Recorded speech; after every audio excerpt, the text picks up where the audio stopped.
I went on a Tinder date some time ago while I was adjusting to a new city I had moved to. I didn't really know anybody there, so I used some online dating apps to see the dating scene around town. I landed one from a girl that seemed just like an artsy hippie type of girl. We had a few exchanges through the Tinder app and then decided to meet up for a drink. I picked her up at her house and she greeted me at the door and gave me a hug. She said the name of a local bar she wanted to go to for us to chat and get to know each other. I told her I would drive and proceeded to my car. The first red flag I noticed was when I walked to my car and opened the door.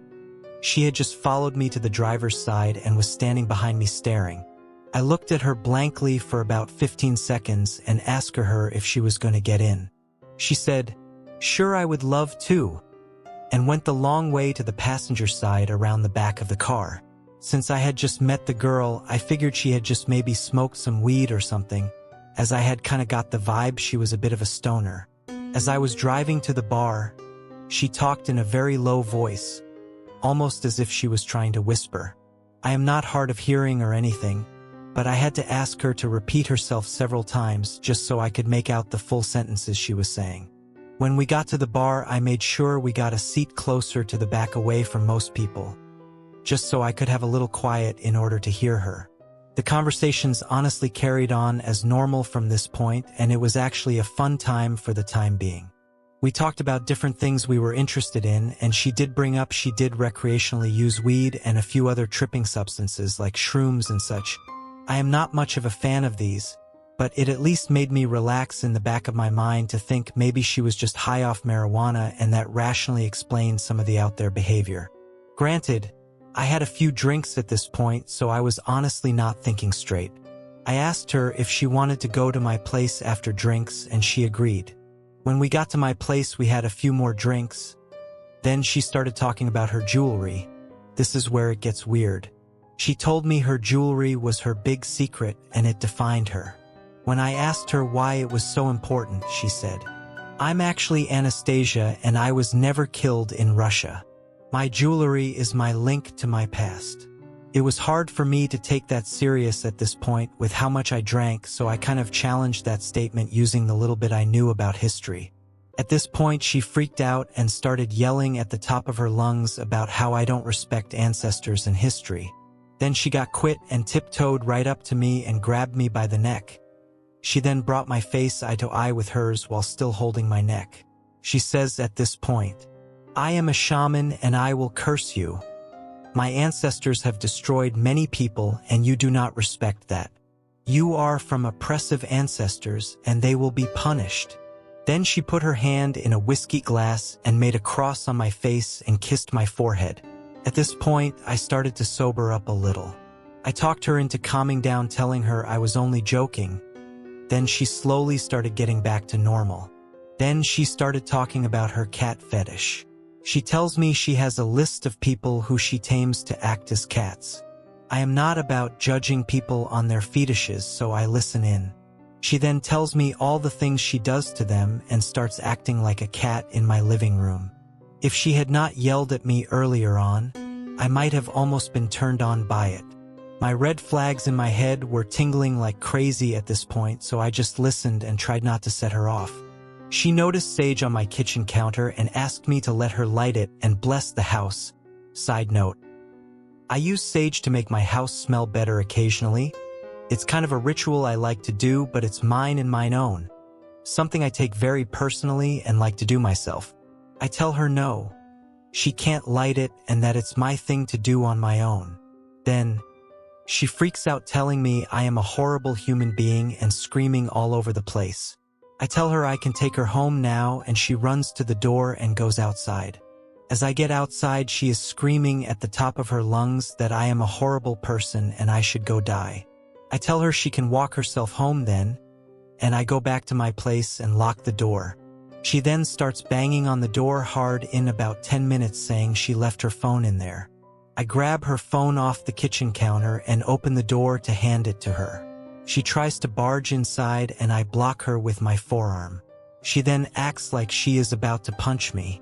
I just hold my ground and tell her she is not coming in. She screams she wanted the whiskey bottle we were drinking from. I told her hell no because I paid for the damn thing. I slam the door at that point and lock it. I hear her bang on the door for a minute. I then hear her footsteps going down the stairs. I waited about an hour and then went walking outside to see if she was still hanging around. I didn't see her, nor did I ever see her again after that. I know this is probably not the scariest encounter ever, but for the next few nights I was creeped out, always walking around the area I lived to make sure she wasn't hanging around. I honestly hope she is okay wherever she is, but I hope to never see her again. A bunch of years ago, I matched with a guy on Tinder. I was a freshman in college and just got out of a relationship and having fun. I matched with this guy, male 24 years. We can call him D. He was a little odd, but we had similar interests and went to the same school, so I thought, why not? The red flags started rolling in immediately when I said I would go on a date with him. Of course, the fact that he was much older isn't lost on me as the initial red flag. He tells me that he is not in town, but he would leave his grandmother's funeral early, at a minimum 5 hours away, to come pick me up. At this time, I didn't have a car, so he said he would pick me up. D ended up driving all the way to pick me up. He picked me up in sweatpants, a wife beater, and flip-flops, which struck me as odd because he said he was coming from a funeral. We hadn't made plans, just to get a bite to eat and hang out. Since he had been out of town, he asked if it was okay if we stopped to pick up his dog. He had left the dog with a friend. I like dogs, so I was like, no problem. It's dark and we pull up to an apartment complex and he leaves me in the car and come back with a golden retriever that's a bit older. The dog immediately starts growling at me, which had never happened to me before, so I start feeling a little weird. Because we have the dog, he wants to drop him off at his house. This feels logical to me and I'm anxious to get the growling dog away from me. When we pull up to D's house, he asks if I want to come in and I do. So we walk in and immediately I knew it was the wrong choice. The house is trashed. There is trash everywhere. Trash bags full along the front entry, trash on the couch, and just general crap everywhere. D lets me know he has a roommate, but that roommate isn't home. After brushing the trash off the couch, he asks if I want to sit and play chess. I had expressed that I was interested in learning and he seemed more than happy to help me learn. This too was a mistake. D begins explaining the game to me and it isn't fun first date explaining. He has gotten very serious and is showing me each piece while telling me what it is, what it does, and how it moves. D then begins questioning me over each piece, which most I get wrong. Every time I get one wrong, he yells at me the correct answer and tells me try again. He got more and more frustrated, and it made me very uncomfortable, so I suggested we pause chess and do something else. D suggests watching a movie, which is fine with me. The idea of us leaving and going to get food seemingly forgotten. D tells me that we can watch movie in his room and I oblige. But then he explains that he has to put sheets on the bed because he washed them before leaving for his grandma's funeral. I had assumed we were moving to his bedroom because it may have been cleaner, but when we go in it's not and there is no TV in his room. He proceeds to put Iron Man 2 onto his phone to have us watch.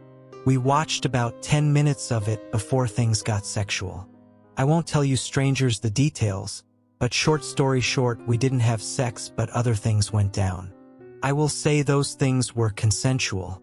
After they occurred, I was feel really odd about the whole situation and told him I didn't want to have sex.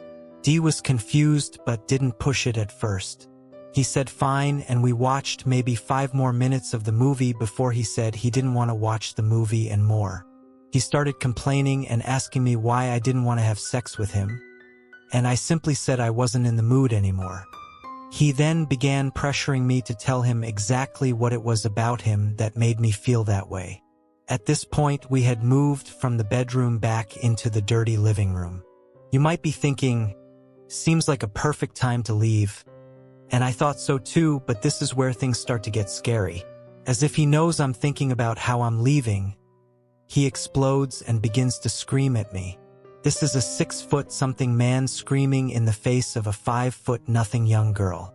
Of course, I'm internally freaking out, but I'm trying to make sure I don't piss him off anymore, but also not agreeing to anything. For the next 5 to 10 minutes, D screams at me about why I don't like him, why I don't want him, and continuously asks what's wrong with him and to tell him. I tried to placate him as best as possible, saying the old, "It's not you, it's me," and "No, I don't want to leave." Again, this man is my only ride home, and I'm truthfully not sure exactly where I was. Though I did have my phone and Google Maps, I did not have Uber at the time. D finally calms down when he believes I'm going to stay, then suggests we try playing some video game. I was in full internal freak-out mode, trying to make sure I was playing the part of the interested date because I was terrified that if he felt I wanted to leave, he would freak out again. We play this game for a while, then out of nowhere D starts getting upset again. He started yelling about why no one likes him, why no one wants to get to know him, and why no one loves him, saying that he has never had a girlfriend and all his dates have been one-night stands. Again, I placate him with a, "I don't know. Lots of girls are just snooty like that." At this point, I'm saying anything and everything he wants to hear. He even starts crying about how his mother never loved him and telling me very deep, dark things about what his mother has said to him and treated him. After he finally calms down once more, he gets up and goes to the kitchen to fix us some drinks. Now, if you're anyone with a brain, you're thinking absolutely not, which was my exact thought at that moment. I decline his multiple offers for a drink. He asks if instead of alcohol, I wanted water, and of course I declined that too, feigning that I wasn't thirsty. I stayed at his apartment until about 1 a.m. because I was sitting next to him, terrified to 1. Ask him to take me home 2. Say I'd walk home 3, figure out how to get an Uber. I had been trying to download Uber on my phone without him noticing, but then it asks for card information, and that was too hard to do without him noticing. So around 1 a.m. I yawn very loud and say, "Oh wow, it's 1 a.m. My roommate's going to be so worried about me." I laugh as if my roommate would be stupid to worry, and that I hadn't been watching the clock since he picked me up at 9 p.m. then said, "I'm so tired. I should get home soon." Again, I was super scared he would freak out, but he didn't explode.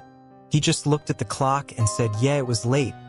But I was not taking any chances, so I said, "I have a great idea. If I get to bed soon, I'd love to have breakfast with you on campus." I was hoping my offer convinced him that I was intending to see him again, and it did. He seemed very happy at the prospect of it and jumped up, walking me out of my house and to his car. The drive back was excruciatingly long. The ride was completely silent. Neither of us spoke. It was only a 10-minute drive, but I could have sworn he slowed down every time we got to a particularly dark area or underpass. D dropped me off, and I smiled and made a good show of being tired yet excited to see him tomorrow. He offered multiple times to walk me to my door, but I declined every time and said I didn't want to bother him and I'd see him tomorrow.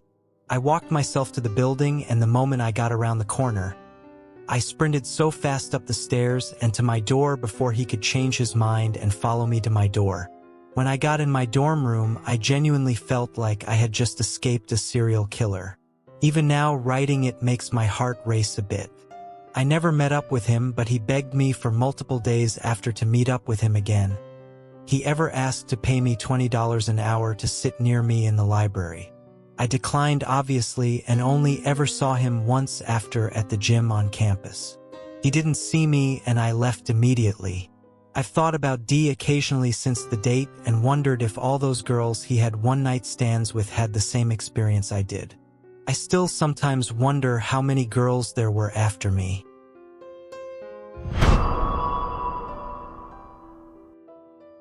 I just came out of a relationship and felt like a bit of casual dating will be fun. So I went onto Tinder. I made it clear to the few people I actually matched with and spoke to that I didn't want anything serious, just a dinner date or a pub night here and there. I matched with a really cute guy, let's call him Pete. He had just moved to my city and also wasn't looking for anything serious. He just wanted to meet some people and see some local spots. The first night we met up at a well-known tapas bar. I chose this place because I had a few friends that were waitresses and bar staff there, so I felt safe meeting a stranger here. He was on time, we had nice chats. Really cool guy on first impression. We spoke about work, to which he responded that he's a software developer, but he's just started his freelancing career. We spoke about where he stays now that he's moved up here, and he said that he's sharing a place with some friends. Rent is quite pricey in this city, so it made sense to me. He asked where I live, and I told him that I'm lucky to have my own one-bedroom apartment in quite a nice and popular part of town. Mostly thanks to my parents that helped me save and gave me a portion of the deposit money for my 21st birthday, which I invested and grew until I had enough to put down a decent deposit. He then offered to drop me off at home, but I said no. I'd prefer to Uber home by myself. He asked if this was because I'm gonna go meet someone else after him, and I laughed because I genuinely thought this was a joke. The next time I saw Pete was about 3 days later. He said he knew it was fast, but he actually couldn't stop thinking about me and he wanted to see me again. This time we met at a different restaurant, also one I chose because I went to school with the owner and knew all the staff pretty well. The place is a little bit more pricey, and he got super annoyed with me for ordering as much as I did. I couldn't understand why, since I insisted on paying for my own stuff both times we met. That night, same story. "Let me drop you off at home, please." Again, I said no. While we're in the middle of this conversation, he gets a call. He stepped away, but I could still hear a fair amount. "No, I think I'm gonna stay with you again." "Yeah, I'm with her. Don't worry about it." "Okay, I'll be home soon." So now I think he's chatting to his roommate or maybe his mom, but I don't ask. He comes back to our table. "Please," I insist. "Bad things happen to women that Uber home this late by themselves. I'd feel better if I dropped you off." Not having the energy to argue, I tell him fine, and I put my address into his GPS. As soon as he got home, he messages me and tells me he'll be picking me up in the morning to go for a picnic. I reply that I actually have cleaning to do, but again, he insists that he'll see me at 10. Come 10 a.m. that next morning, best believe he's right outside of my apartment. I get into his car, and as he leans over to kiss my cheek, I notice that his breath stinks. Obviously, I'm a little grossed out. We have our picnic, and it's quite nice. He tried to kiss me a few times, but I avoided it with everything in me. By about 4 p.m., I tell him that I really want to go home, and the park we went to is about an hour and a half drive from my apartment, so I couldn't really Uber back home because it would cost a fortune. He agrees it's time to go, so we get in his car and we're off. I fell asleep in the car on the drive back, and when I woke up he asked if we should finish the rest of the bubbly we got for mimosas up at my apartment. I said to him I don't want to, and he just snaps. He raised his voice and said something along the lines of, "What are you hiding from me? Just be honest. Why are you so desperate to keep me out of your apartment?" I was so confused I actually just kept quiet. He dropped me off, but I could see his car across from my apartment for about half an hour before he actually left. About 5 minutes after he left, he let me know that he's home safe and he thinks he's starting to fall for me. So naturally I'm freaked out, because I made it clear that I didn't want anything serious, and he said he felt the same. I said to him, if that's the case, I think we should take a break from hanging out with each other. About 5 days later, he messages and asks if we can go for dinner again. He found an Indian cuisine place he knows I'll love. I tell him it's cool, he should just send me the address. He tells me that he'll pick me up. So 7 p.m. comes, he tells me he's downstairs, and as I go down to meet him, I see he's standing at my gate. I press the remote control to open the gate, and he walked inside to meet me.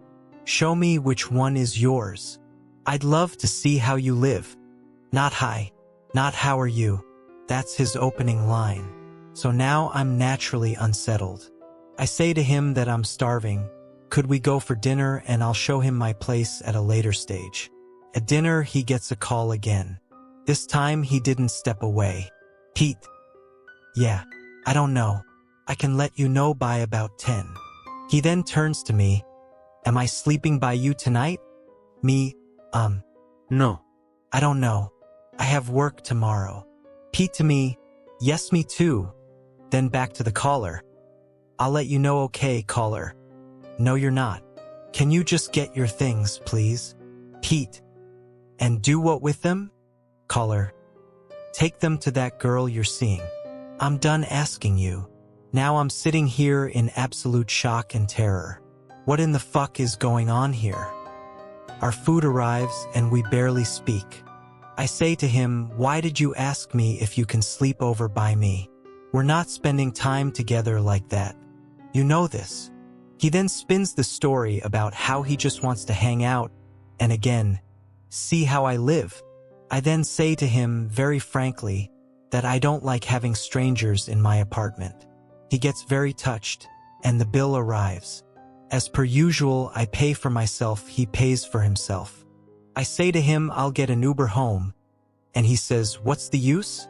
I already know where you live. Let me drop you off. By now, I've already decided that this will be the last time I see him. I get into his car, and I reach for my jumper that I threw in the back when he fetched me. I notice a bag in the back of the car, full of clothes and toiletries, as well as a pillow. I don't think much of it. I don't personally drive or own a car, but I know my sister always has the most random shit on the back seat of her car.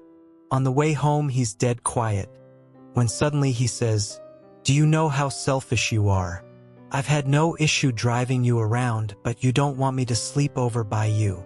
I say to him that I've never had an issue with Ubering, and if he's so touched, I also have no issue with paying him what the Ubers would have cost me. I'm over this and I'm not even playing nice anymore. His phone rings again. Caller. Your stuff is at the security boom at the gate, Pete. Stay with your girlfriend or stay with your mom. You are fucked for taking advantage of everyone like this, Pete. I don't speak to my mom, you know this, you bitch. And then hangs up. Now I think this is maybe an ex-girlfriend that he needs to collect things from. Before I've even had a chance to process what happened, he turns to me and starts yelling at me. I have nowhere to go. Are you fucking happy? You spoiled brat. Living off mommy and daddy's money. Getting driven around by me like I fucking work for you. Bitch. My whole body got stiff with fear. I don't know if I'm gonna cry or throw up. In my head, I'm just planning how I'm gonna grab my bag the second he stops and run straight to the cafe under my apartment.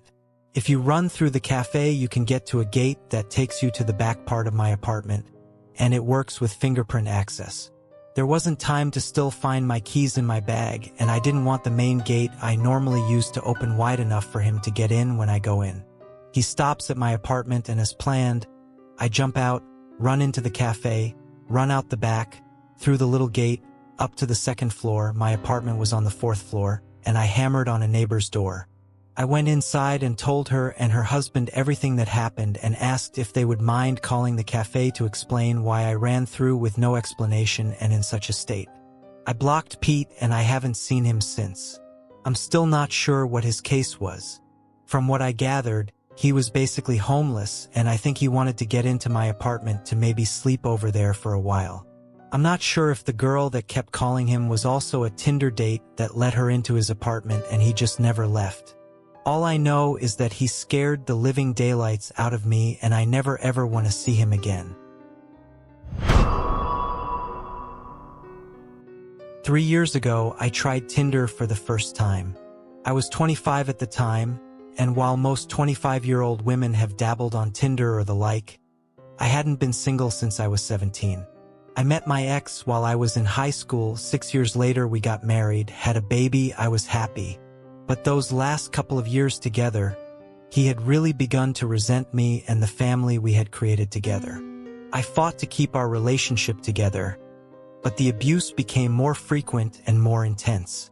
It got to the point where I took our baby and fled the house in the middle of the night. My mind was scarred, and my heart was raw. It was a really difficult time in my life. A couple of months after I left, I had a new home, a new job, and a renewed sense of life. I was starting to open up and could feel myself healing. I was, however, lonely. I was adjusting to shared custody, and spent my weekends alone. I didn't want to jump into a relationship, but I did want to experience some of the things my 8-year relationship hadn't allowed me.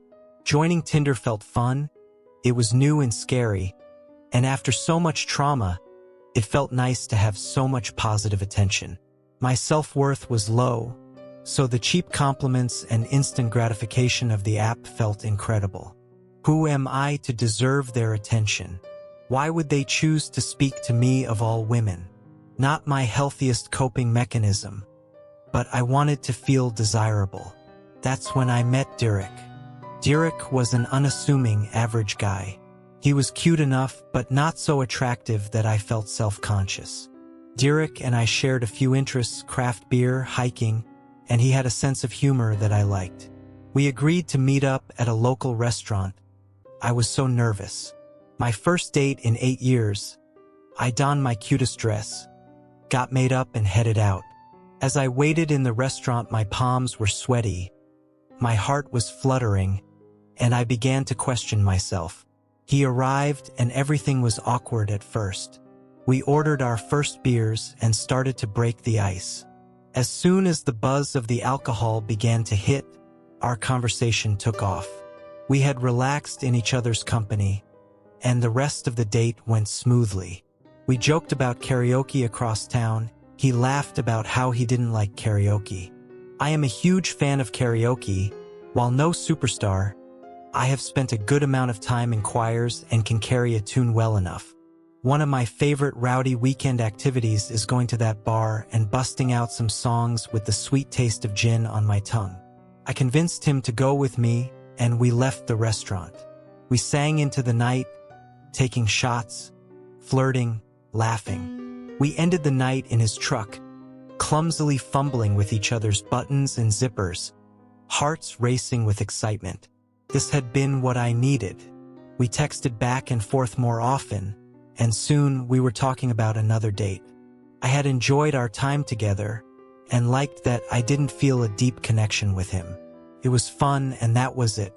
Because my heart wasn't tangled up in feelings, he felt safe. We decided for our second date that we would go tubing down a river that runs through our town. We had parked his orange truck at the end of the tubing run and took the tubes in my truck upriver. We agreed that he would zip my truck key with his into a pocket on his shorts, and that he would drop me off at my truck afterwards. Bright summer heat warmed our skin, and the water felt crisp and fresh on our toes. The afternoon slipped past as we floated down the river. When we reached the bottom, we deflated our tubes and headed back to my truck. Only when Derek reached into his pocket, his face sank. He looked at me and said, "Your key is gone." I laughed. Surely he was joking. He insisted this wasn't a joke. Gravity pulled at my stomach, and I began to panic. This was the only copy of my truck key, and I had taken it on the river. I felt foolish and worried about how I would get a new key if we couldn't find it. The river was long. We had been tubing for hours.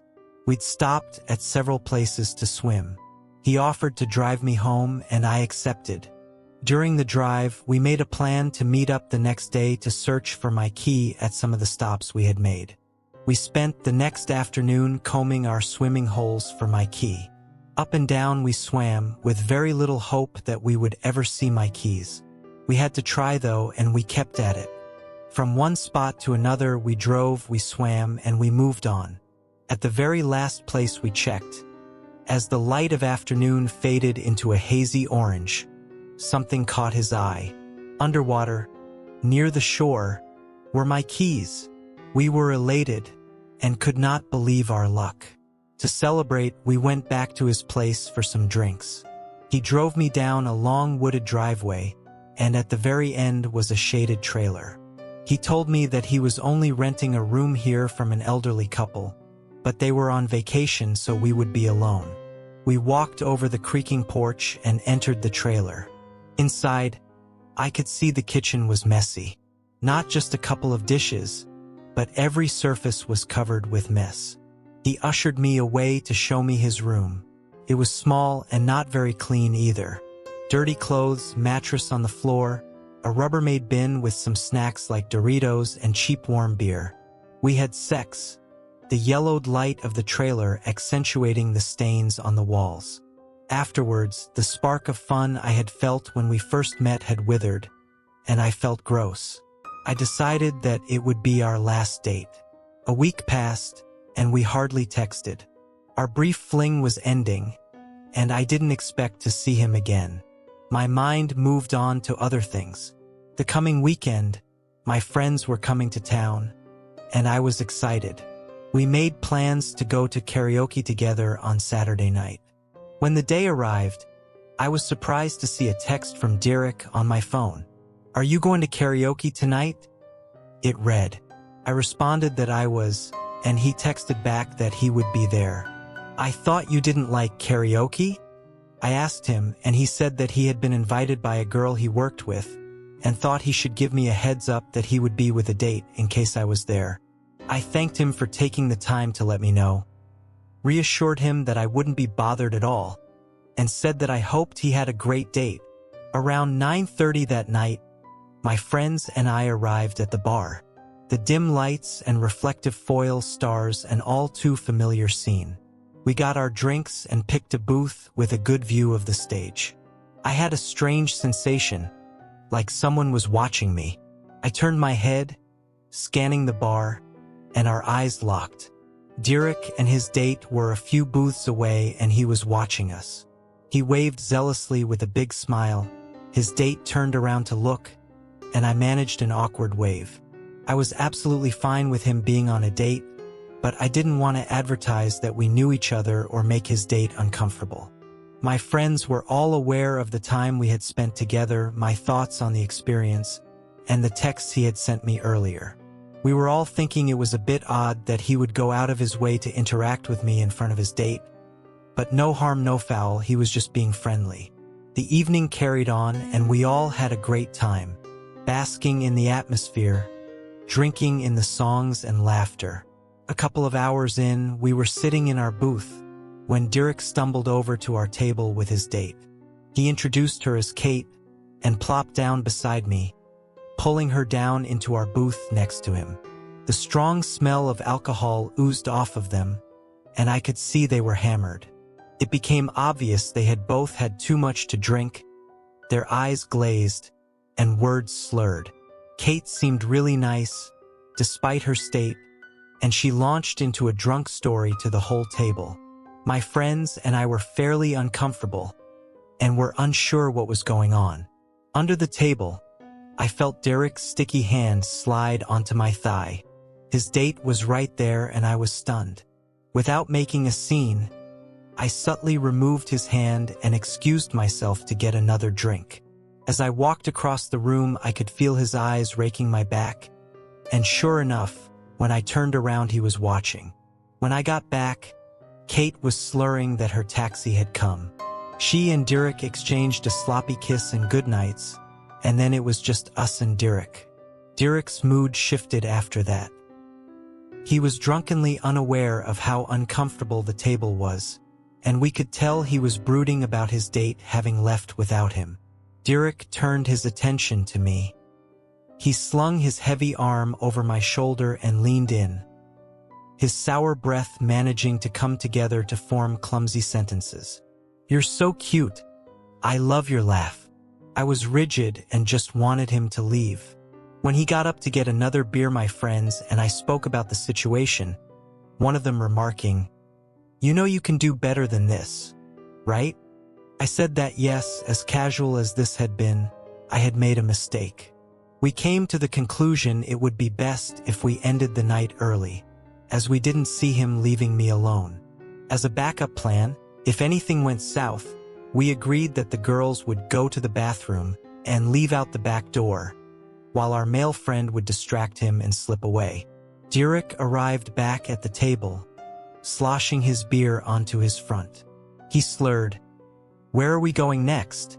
I hesitated, but my friend told him that we would all be going home. Derek said he would walk us there, and we politely declined. He was leaning up against a wall and barely holding himself up at this point. We asked him how he was going to get home, and if we could call him a cab. Derek drunkenly pouted that he could just come to my place with me. Trying to shut him down as politely as I could, I told him that my child was there with a sitter, so I couldn't have him over. He didn't need to know that wasn't true. He refused a taxi and said he would just sleep in his truck.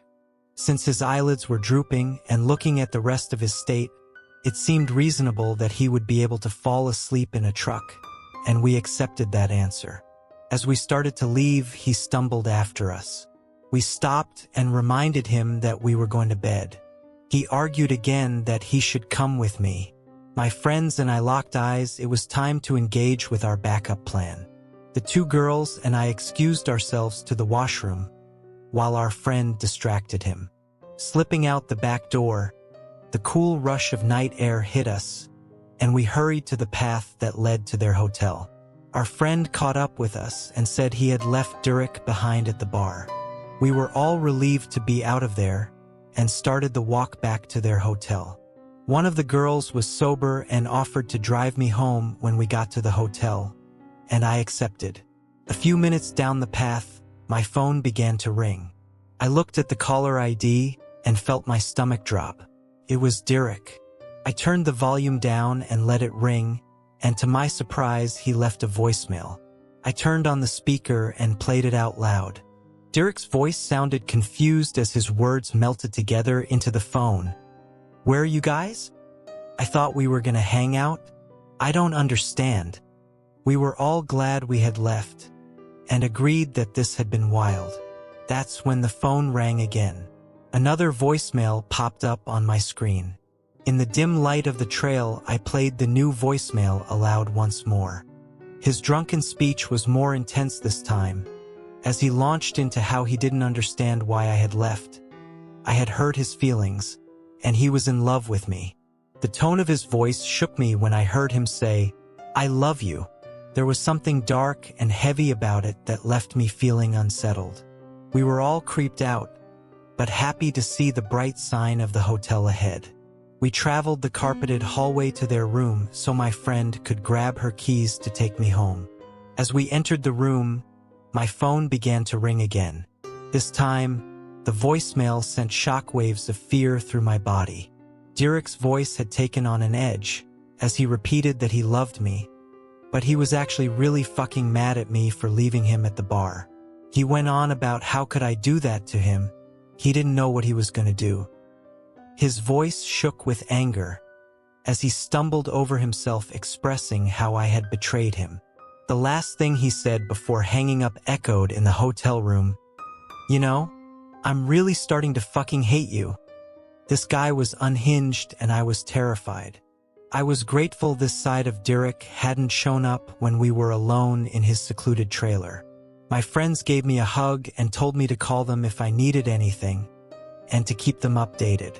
My friend took me home, and as I unlocked the door and stepped into the comfort of home, I felt exhausted. It had not been the night out I expected, and Derek's erratic behavior had really freaked me out. Fresh out of an abusive relationship, his actions at the bar, then the voicemails rang some all too familiar bells. That's when I saw the headlights. It was very late for anyone to be driving down my street. I peeked through the curtain. My blood ran cold and I trembled. Sitting in the cab of his orange truck was Derek. Mind racing, I panicked. This dude could barely hold himself up when we left. He was blackout obliterated. How did he drive across town to my house? How did he find me? I immediately remembered the other week when he dropped me off after my key was lost. How could I have been so stupid? I barely knew him. We had only met 3 times. Derek's face was stony and etched with rage as he sat in the dark cab staring at my house. He wasn't getting out. He was just staring, while I was on my hands and knees peeking out the window. All the lights were off inside. I was sure he couldn't see me. Then the screen on my phone lit up. He was calling me again. I quickly hid it so he wouldn't see the light. Hands shaking, I played the voicemail as quietly as I could. Derek only said one thing this time, a phrase that sent terror shooting down my spine. In a drunken sing-song voice, almost taunting me, he quietly said, "Where are you?" Click. I was terrified. Somehow I hadn't really considered I could be in danger, and chalked up all of the fear to my past experiences. Surely I was overreacting, and it was my fault for reading too much into this. I shouldn't be this scared, and I don't want to make a scene. That last voicemail sealed the deal. I figured even if I was overreacting, at the very least he was a drunk driver. I called 911 and the dispatcher said someone would be there in a couple of minutes. As I peeked out the window, I saw him get out of his truck. He was done waiting. His heavy feet stumbled as they hit the pavement, and he looked around. Derek's voice cut through the night. He started yelling my name. The wild anger in his voice was tangible through the walls, and he just yelled into the street. "Where are you?" Derek started to stumble towards my house, when the flashing red and blue lights cascaded down the street, lighting up his face and highlighting every ounce of rage carved into his features. 2 police cars pulled up and the officers got out.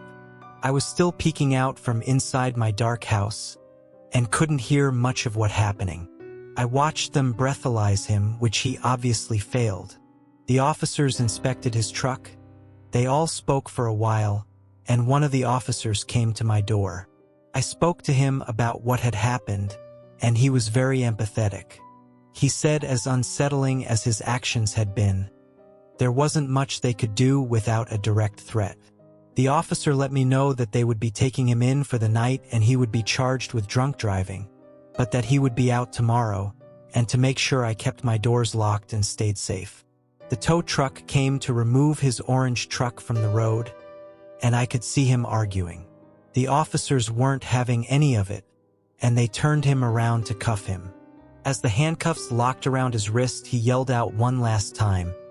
Looking directly at the window, I was peeking out. "I know you're in there.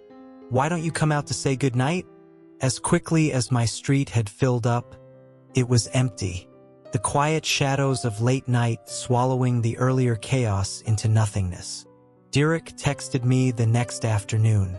"I'm very sorry about last night. I was in a bad place." I responded that his actions were unacceptable, and how dare he show up at the house my child lives at, and that I would prefer not to hear from him again. He apologized one last time, and I haven't heard from him since. Over the next few months, I would see him on a bike going to and from his workplace, so I know he lost his license. I was always wary that we would bump into each other, which thankfully never happened. I can only imagine how much angrier he was after that night lost him his license. I found out that he moved to the mainland a while back, which was quite a relief for me, and I no longer feel as on edge around town.